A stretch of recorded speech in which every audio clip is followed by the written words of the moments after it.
There is a specific kind of fear that only a road can produce, not the fear of heights that exists on bridges and mountains without roads, not the fear of speed that exists on tracks and in aircraft. This is a different fear, the fear of the next corner, the fear that belongs specifically to a driver whose hands are on a wheel, whose feet are on pedals, who is making decisions at a pace that leaves no room to stop and reconsider.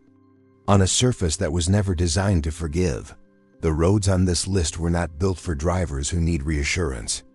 Most of them were built because the alternative, not having a road at all, was worse than having a road like this. Communities cut off by mountain ranges and river gorges and desert. Distances built connections that followed the only geometry that terrain allowed: narrow, exposed, steep, and without margins. The margin is the thing you notice first on roads like these. Not the views, though the views are extraordinary. Not the gradient, though the gradient is extreme. The margin. The distance between the road edge and what is not road. On most roads in the world, the margin is wide enough that a moment of inattention can be corrected. On these roads, a moment of inattention cannot be corrected. That is what makes them dangerous, and that is what makes them honest. The road tells you exactly what it requires of you in every moment of the drive. It requires your complete attention. It requires your hands to stay on the wheel and your eyes to stay on the road and your speed to stay within what the geometry of each corner allows. Roads that demand that much from a driver in exchange for passage are rare. Most roads have already done the thinking for you. They are engineered to accommodate error, to tolerate inattention, to carry you safely even when you are not fully present. These 25 have not made that accommodation. They pass through terrain that the rest of the road network chose not to cross, connecting places that geography placed beyond reach, doing work that no other route was willing to do. And they ask in exchange that you be fully present for the entire duration of the drive. Some drivers refuse. Some drivers turn around at the first corner that shows them what is ahead. The ones who continue know something that can only be learned by continuing, that complete attention, sustained over hours of difficult terrain, at the edge of what a road can be and still function as a road, produces a state of presence that ordinary driving cannot approach. This is what these roads offer. Not safety, not comfort, not the quiet confidence of infrastructure that has already solved the problem for you. Just the road, the wheel, and the requirement that you be entirely there.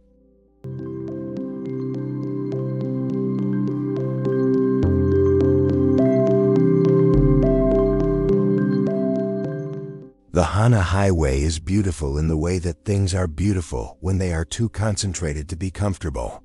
The road runs 103 kilometers along the northeastern coast of Maui, connecting Kahului to the town of Hana through a landscape that receives over 4,000 millimeters of rain per year, enough to sustain a true tropical rainforest on the slopes above the road, enough to keep the road surface continuously damp and the cliff faces above continuously unstable. The forest presses close on both sides. The ocean is below, visible in flashes between the trees, hundreds of meters down through a landscape that drops steeply from the inland. Peaks to the Pacific. The numbers that describe the road are not abstract.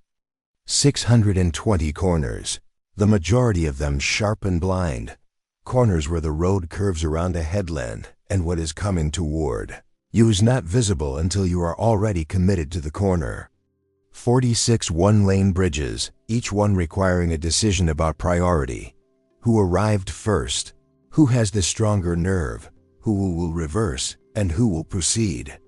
The bridges are short, but the reversals, on a road with no shoulder and cliff edges at varying distances from the lane, are not. The weather changes without announcement.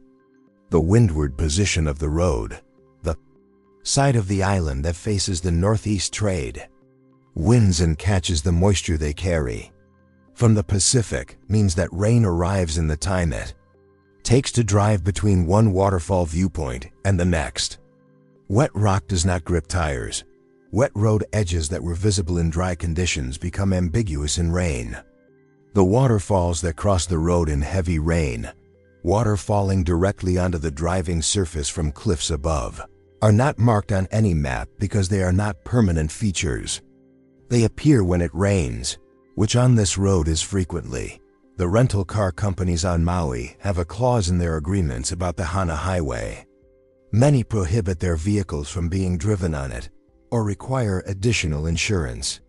This information is worth knowing before you arrive at the first blind corner with a compact sedan and the confidence of a map that makes the road look like any other road. It is not like any other road.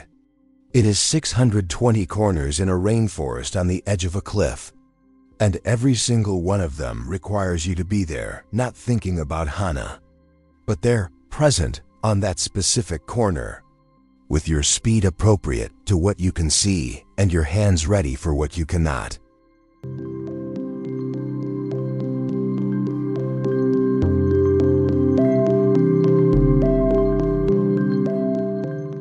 Asterisk, the D915 is honest about what it is. There's no guardrail deception here. No low concrete barrier that implies safety at the edge while providing almost none.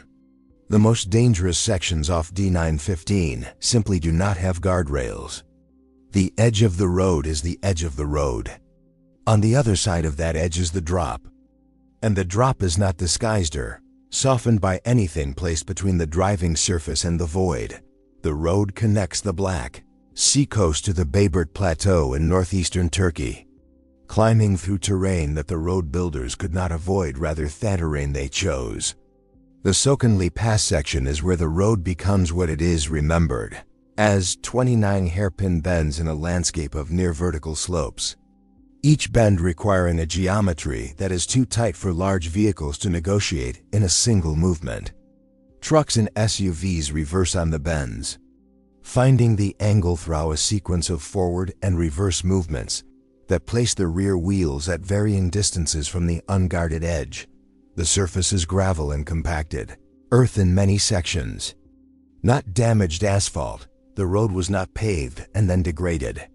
It was built on this surface in an era when the resources available for mountain road construction in this region did not extend to asphalt, and it has been maintained to the standard of what it originally was. Traction on gravel in dry weather is predictable if the driver understands what gravel provides. In rain or in the morning before the surface has dried from the previous night, the relationship between tire and road changes. Fog is common here.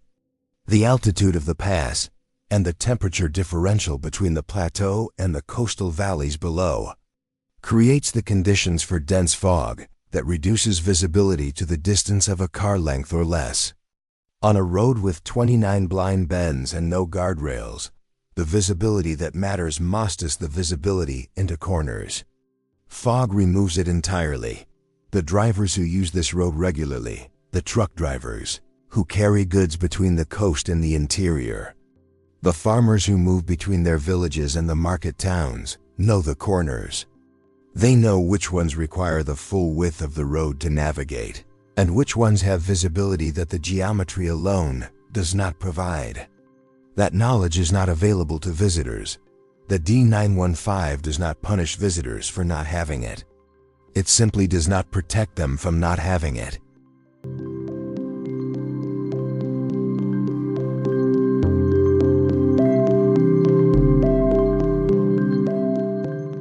Before the Gotthard Tunnel, the 11-kilometer road tunnel that opened in 1980 and the 57-kilometer rail tunnel that opened in 2016, the Gotthard Pass was the crossing. The pass sits at 2,106 meters in the Swiss Alps, connecting the German-speaking canton of Uri to the Italian-speaking canton of Ticino, linking Northern Europe to the Mediterranean across the highest and most direct crossing the Alps provided at this longitude.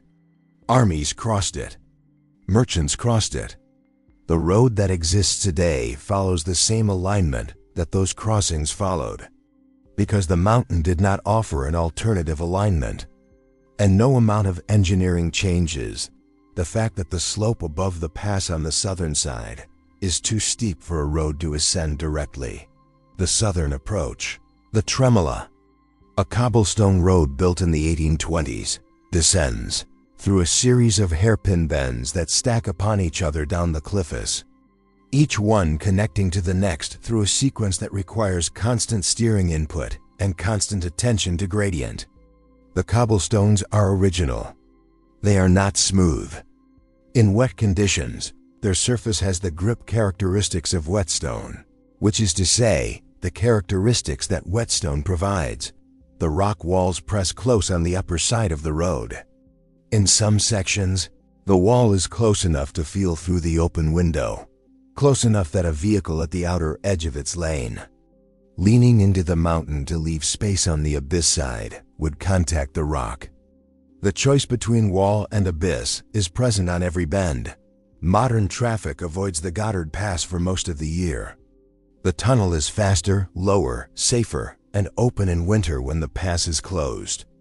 The pass is open from late spring to early autumn, and in that window it is used by motorcyclists, classic car enthusiasts, and drivers who know what the Tremola offers and have decided, consciously, to accept the offer.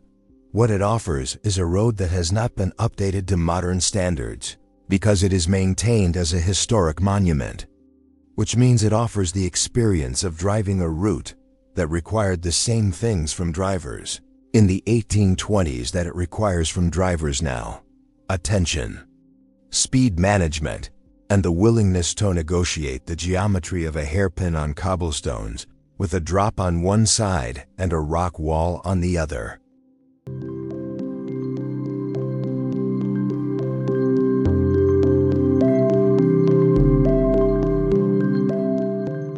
Before the new highway opened in 2006, approximately 200 to 300 people died on the North Yungas Road every year. The number should be held for a moment. 200 to 300 people per year on a single road in a single country for decades. The crosses that line the road, hundreds of them, marking individual deaths, planted by families who came back to the place where someone did not survive, are not metaphorical.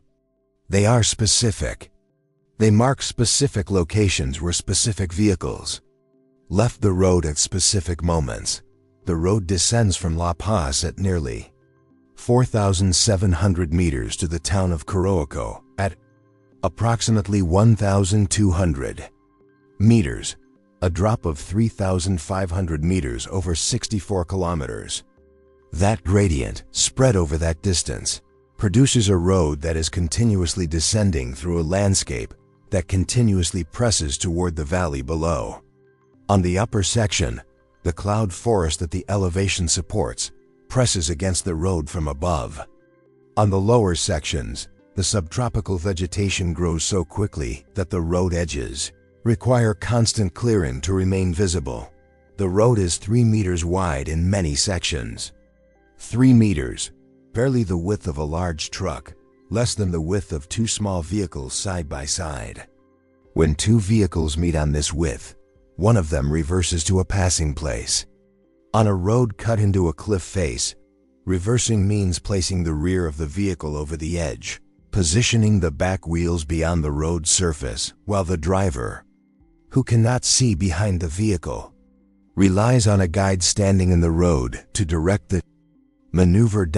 This was the main highway connecting La Paz to the Yungas region, a productive agricultural area supplying the capital before the bypass was completed.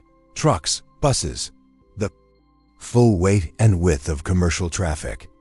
On a 3-meter track above a canyon, in rain and fog that were the normal conditions rather than exceptional ones, the road is still used.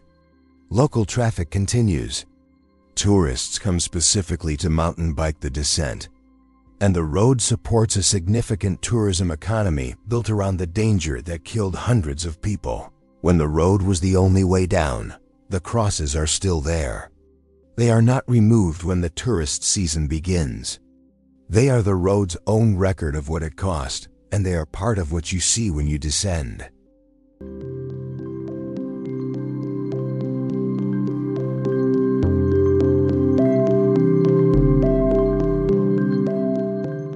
The Hana Highway is 479 kilometers long and crosses 5 passes, above 4,000 meters. That sentence contains the highway's essential character.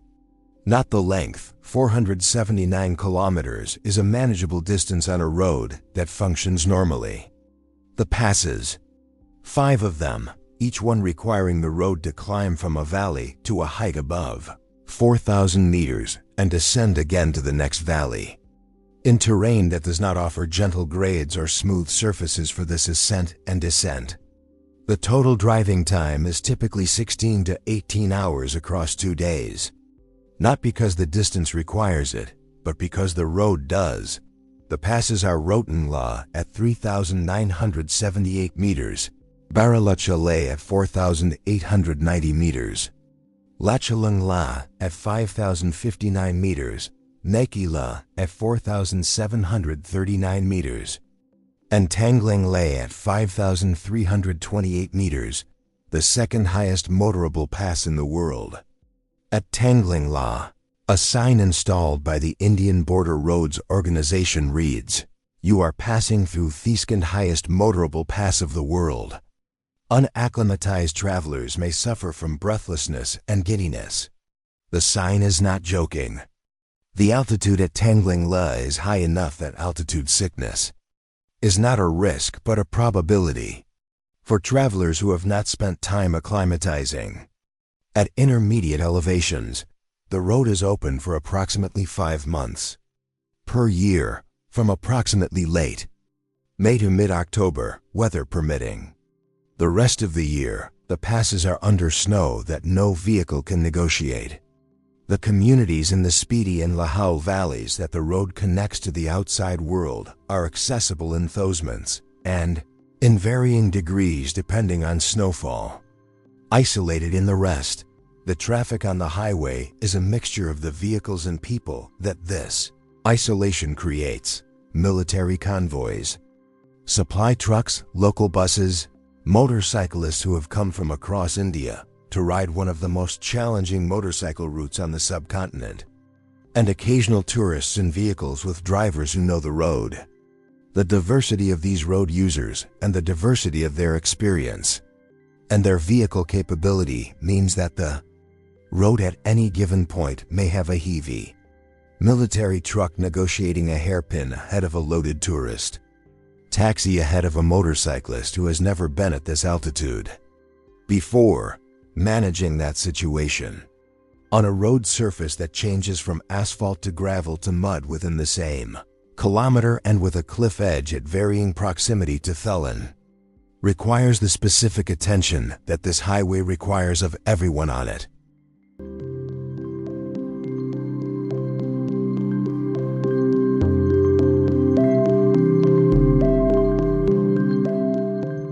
The Dalton Highway ends at Deadhorse Dot, not the end of the road in a metaphorical sense, the literal end of the pavement, the gate of the Prudhoe Bay oil field. The Arctic Ocean visible in the distance beyond the industrial infrastructure of the largest oil field in North American history. Deadhorse is a work camp. It has no restaurants open to the public, no hotels that accept casual visitors, no gas stations in the conventional sense. It is the terminus of a road that was built for a pipeline, not for people. The highway runs 666 kilometers from Livengood, north of Fairbanks, to Prudhoe Bay on Alaska's North Slope. It was built in 1974 in 154 days, specifically to support construction of the Trans-Alaska Pipeline, which runs alongside it for much of its length. Since the pipeline's completion, the road has continued as the supply route for the North Slope and as a maintenance corridor for the pipeline. It was not designed for public use and was closed to public traffic until 1981. The surface is gravel and dirt for most of its length, approximately 75% unpaved.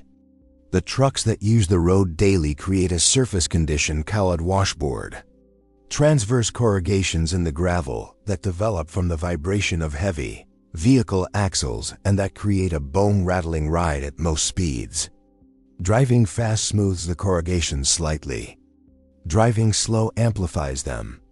There is no speed that eliminates them. In summer, the dust raised by trucks on dry gravel sections reduces visibility to near zero for vehicles following behind. In winter, which at this latitude means temperatures below -40 degrees Celsius and darkness that approaches 24 hours at the solstice, the road presents conditions that are simply incompatible with under-prepared vehicles. A breakdown in winter, on a section of the Dalton without cellular coverage, which is most of it, means waiting for a truck driver to pass, which may take hours. There are no gas stations for 380 kilometers between Coldfoot and Deadhorse. This is not a number that is offered as a curiosity. It is a planning requirement. A vehicle that begins that section with insufficient fuel does not reach the end of it. The Arctic National Wildlife Refuge is visible from the road's northern sections. The Brooks Range crosses the road at Gotthard Pass, the highest point on the Alaska road system, at 1,457 meters. The Yukon River, one of the largest rivers in North America, is crossed by the only bridge on the river accessible to vehicles. The landscape is the largest and most intact wilderness ecosystem in the United States, and the road passes through the middle of it, reminding you of both its scale and your smallness within it at the same time.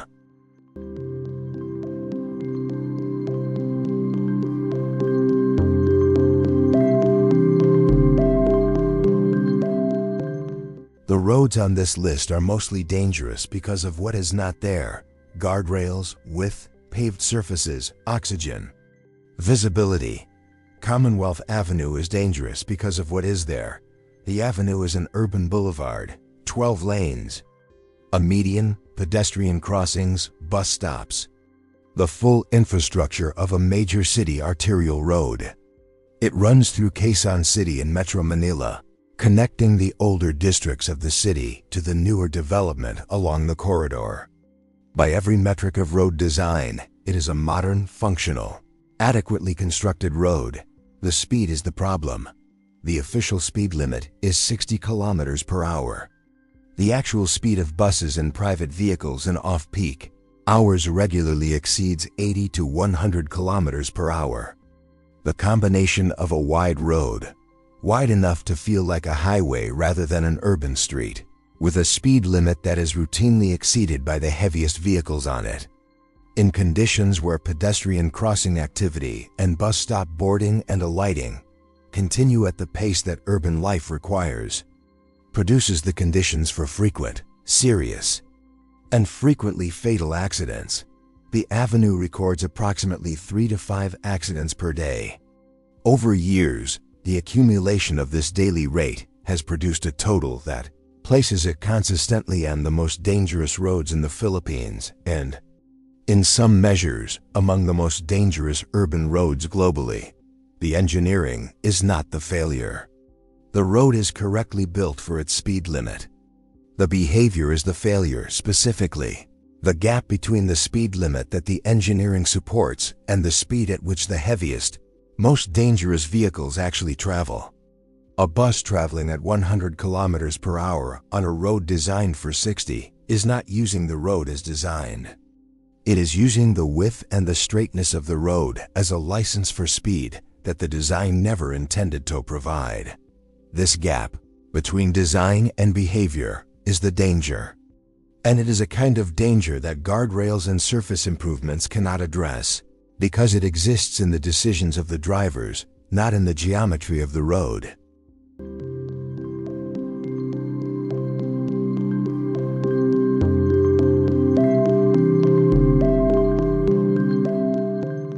The South African border post at the base of Hana Pass is the last point of contact with paved road for most of the ascent. Above it, the road climbs 1,332 meters in 9 kilometers, a gradient that averages 15% and reaches steeper in the switchback sections, through terrain that the Drakensberg escarpment provides, steep, rocky, exposed, subject to weather that changes from sunshine to fog to sleet within the time it takes to drive from the base to the summit. The border authorities on the South African side and force of vehicle requirement. Only four-wheel drive vehicles with high ground clearance are permitted to attempt the pass. Sedans are turned back at the gate. This is not a recommendation, it is an enforced restriction, made on the basis of the road's character and their recovery operations that result when vehicles without appropriate capability attempt the ascent and fail to complete it. The surface is loose rock and earth, eroded continuously by the water that runs down the pass in rain and snowmelt. The gradient on the switchbacks is steep enough that the rear of a vehicle reversing into a switchback turn projects over the edge while the driver maneuvers for the angle to proceed upward. In rain, the loose surface provides the traction that loose, wet rock provides. At the summit, Lesotho begins. The Kingdom of Lesotho is entirely surrounded by South Africa and is entirely above 1,000 meters elevation, the only country in the world with this distinction. The highlands above Sani Pass are open grassland at over 2,800 meters, used for cattle grazing and subject to winter conditions that are extreme by southern African standards. The highest pub in Africa is at the top of the pass, inside a small lodge that has operated here for decades. The altitude, the difficulty of the ascent, and the specificity of the destination, the only way to arrive is via the pass, create a clientele that has made a specific decision to be there. The pass charges for that decision with every meter of the ascent.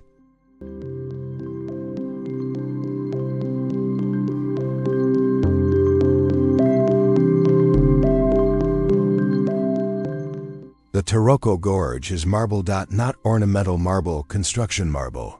The compressed limestone that the central mountain range of Taiwan produces from the metamorphic process that created it. The gorge walls are marble, white and gray and veined, polished by the Liwu River that cut it and the centuries of water that have flowed through it, rising from the river surface to heights that block the sky in the narrow sections. The road that runs through the gorge follows the river, which is to say it follows the bottom of a crack in the earth that the river made by carving downward through marble for millions of years. The walls above are not stable in the way that engineered walls are stable. They are marble cliffs fractured by the seismic activity that the Pacific Ring of Fire applies to Taiwan regularly. Subject to the pressure of water infiltrating cracks during the typhoons that strike the island annually, rockfalls from these walls onto the road are not rare events. They are documented occurrences, reported in the park's operational records as a normal feature of the road's character rather than as exceptional incidents.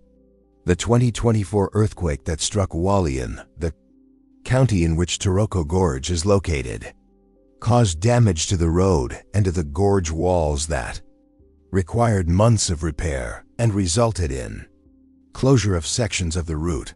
The tunnels that the road passes through are not wide tunnels. They are single-lane tunnels or tunnels barely wide enough for two vehicles to pass at slow speed, cut through the marble headlands that the gorge's geometry required. In the tunnels, lighting varies from sections that are adequately lit to sections where the far end of the tunnel is the primary light source. Buses, which run the gorge route regularly for tourists, have the priority of size in the tunnels. The road is one of the most visited scenic routes in Taiwan, and the visitor numbers it carries mean that the traffic volume on a narrow gorge road adds a human complexity to the geological complexity already present. The beauty is genuine: the marble walls, the river, the waterfalls that enter the gorge from above, the specific quality of light in a marble canyon, and it competes continuously with the attention that the road requires.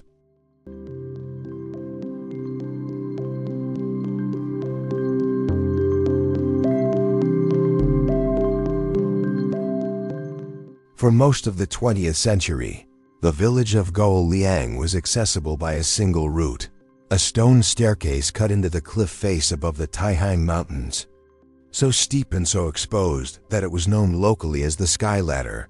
The Sky Ladder connected the village to the valley below. It was the only connection.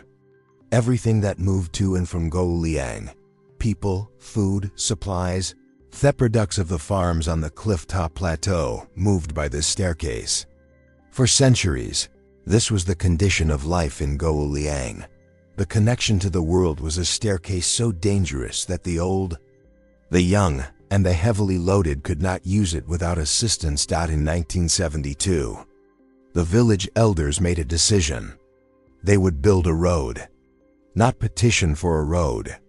Not request that the government build a road. They would build it themselves, with their own hands. With the tools available to them, hammers, chisels, and the determination of a community that had lived with the sky ladder for long enough. 13 men from the village worked for 5 years, drilling through the cliff face with hand tools, removing the material by hand, shaping the tunnel section by section through rock that the Taihang Mountains had spent geological time making as hard as possible. They worked from inside the mountain, which meant working in the dark, in confined spaces, breathing rock dust, carrying the excavated material out through the tunnel they were building toward the daylight at far end. The Go'uliang Tunnel is 1,200 meters long, 4 meters wide, and 5 meters high. It has 35 windows, openings cut through the cliff face to provide light and ventilation that look out over the valley below. The road surface is stone, irregular in places, with variations in width that reflect the hand-cut character of the construction. The tunnel was completed in 1977, on the day it opened. A road that 30 men had built by hand through a mountain replaced a staircase that their ancestors had used for centuries. The tunnel carries vehicle traffic today. It is narrow enough that the windows that provide light also provide an unobstructed view of the drop below, at close range from inside a moving vehicle. Drivers who are not prepared for this, who enter the tunnel expecting the enclosed, windowless experience of a conventional road tunnel, find the reality different in a way that requires immediate adjustment. The men who built it are commemorated in the village. Their names are known. The years they spent are remembered.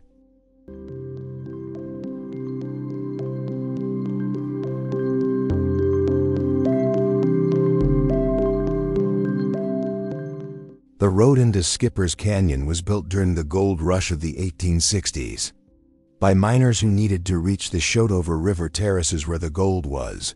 The miners did not build to standards that anticipated future traffic volumes or vehicle widths. They built to the standard that the urgency of the gold rush required: a track wide enough for a horse and cart, cut into the schist cliffs above the canyon with the tools available to men who were thinking about gold, not about road engineering. The road that exists today is that road, maintained to a condition that permits vehicles but not updated to a geometry that would make the drive comfortable. The canyon is deep.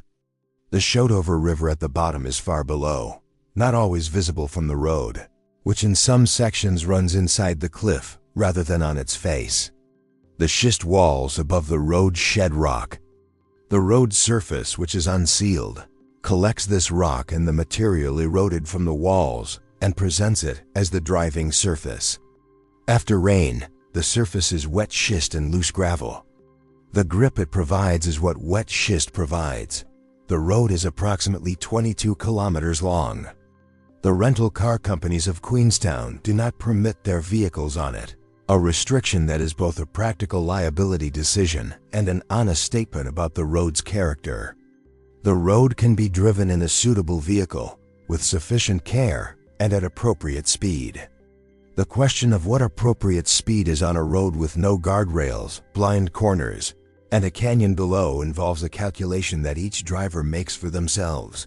Guided tours run the road daily. The guides know the passing places, the wide sections where 2 vehicles can be positioned simultaneously, and know the time of the morning when tourist traffic is light enough that the chance of meeting an oncoming vehicle at a blind corner is reduced. This knowledge is not available to drivers who arrive independently. The canyon itself is extraordinary. The schist walls, the color of the river at certain times of year, The history of the gold rush that is still visible in the tailings and the old race. Channels cut into the cliffs, these are things worth seeing.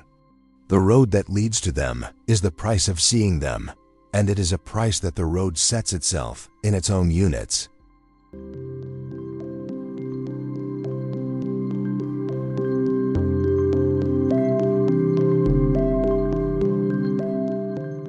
Trollstigen means troll's ladder. The name refers to the appearance of the road from the valley below, or more precisely, from the viewpoint above the road that looks down on the uneven hairpin bends stacked on the cliff face, and sees them as the rungs of a ladder built for something larger than a human being. Each bend is numbered, painted on the road surface, and visible from the viewpoint as a sequence that conveys the gradient through its own geometry. The road climbs from the valley floor to the plateau at Trollstigen, the mountain summit, in approximately 5 kilometers, gaining 850 meters of elevation. The average gradient is approximately 9%. In the hairpin sections, it reaches 12%. On the hairpin bends, the width is a single lane. Large vehicles, which use the road in both directions, take the full width of the bend and require oncoming traffic to stop and wait. Trollstigen is a designated national tourist route in Norway, which means it was specifically identified by the Norwegian government as a road worth driving for the experience of driving it.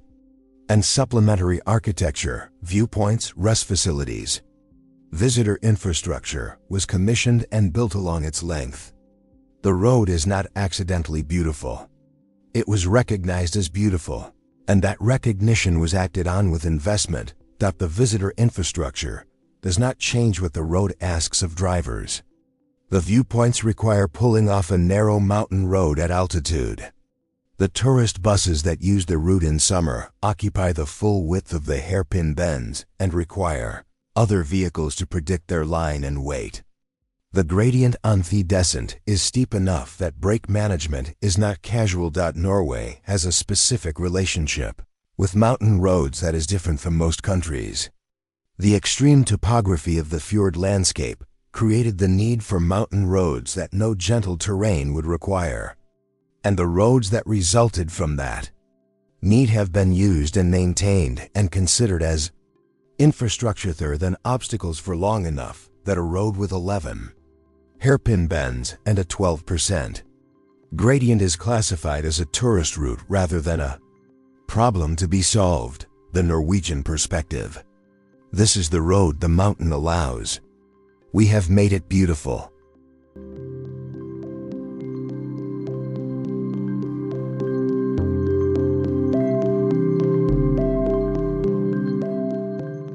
The Karakoram Highway was built at a cost of approximately 1 worker per kilometer.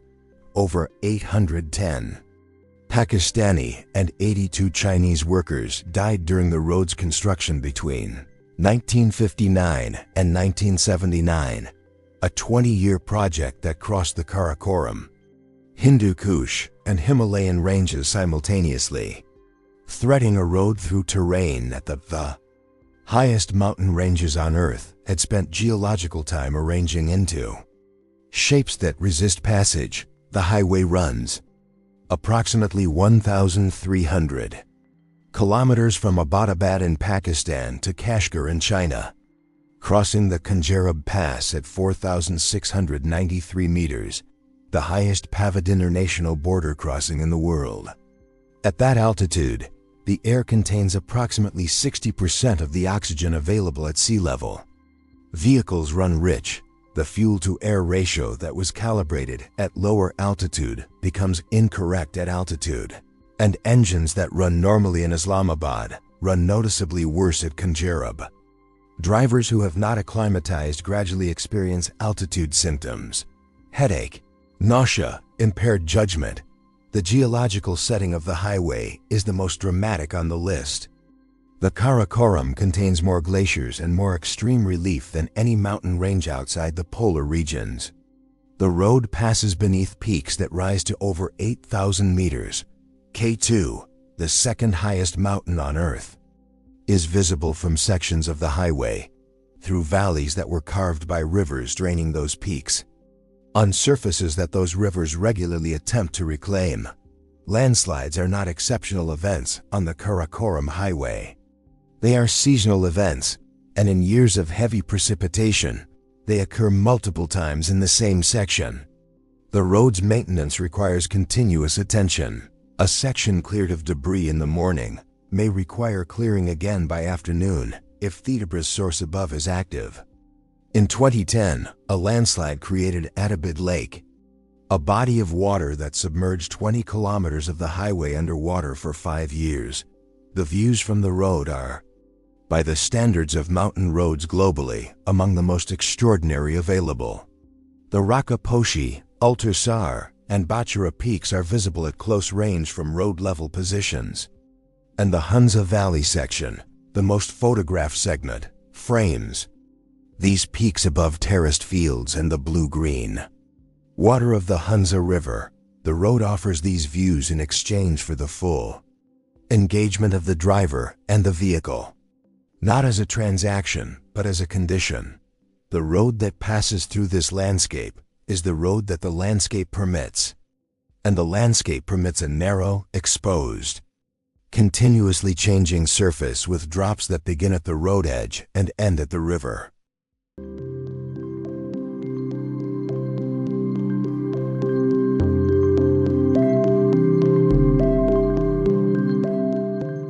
At the end of the Fairy Meadows Road, Nana Parbat is visible, the 9th highest mountain on Earth, 8,126 meters. Rising from a base that is itself above 3,000 meters, its Rupal face is the highest mountain face on Earth. A vertical rise of 4,600 meters from base to summit. Standing in the meadow at the road's end, with the mountain filling the sky above, is an experience for which most people's visual frame of reference is inadequate. The scale is simply larger than what human experience typically provides. Getting to the meadow requires the road. The road is 16 kilometers long, beginning at the village of Rakat on the Karakoram Highway and climbing to approximately 3,300 meters. The surface is not paved. It is rock and compressed earth and gravel, with sections where the road crosses loose material, scree, recent rockfall, dried mud from the last rain that has been placed there by the mountain and not removed by anyone. The width in the narrow sections accommodates one vehicle. The width in the narrower sections is a matter of judgment. The vehicles that work this road are specific, modified jeeps with the approach angles and ground clearance that the surface requires. Rental cars from Islamabad or Lahore will not make the climb.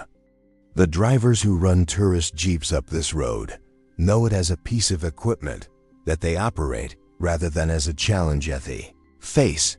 They know the narrow sections. They know where the surface is loose. They know where the passing places are. And they drive accordingly. Tourists who have not driven this road before, and who are driven by someone who has presented themselves with a choice, watch the road or watch the mountain. The road demands attention. The mountain demands attention. There's not enough attention for both simultaneously. This is the specific condition that the Fairy Meadows Road produces. A competition for your attention between the road that requires complete focus to navigate safely and the landscape that is extraordinary enough to pull that focus away. Most drivers compromise by watching the road. Most passengers compromise by watching the mountain. The mountain does not change. The road changes with every rain and every winter. The mountain will be there when you arrive. Watch the road.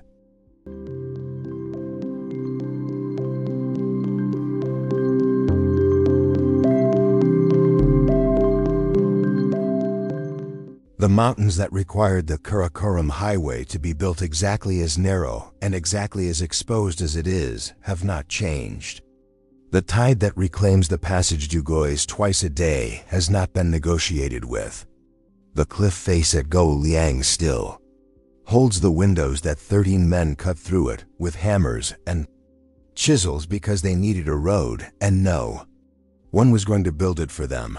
The roads on this list were built by people who were operating without the margin that most road engineering assumes, without the resources to engineer the danger away, without the terrain that would allow a safer alignment, without the option of not building a road and accepting the isolation that no road would mean. They built what the terrain permitted, and what the terrain permitted in every one of these cases was a road that would require complete attention for its full length. That requirement is not a flaw. It is the record of the specific problem the road was built to solve, preserved in the geometry of the curves and the width off lane, and the presence or absence of the barrier at the edge. Every dangerous road is the permanent record of a decision about what connection was worth and what risk was acceptable to achieve it. Those decisions were made by the people who needed the road. You drive the consequence of their choice. Drive it with the attention it earned.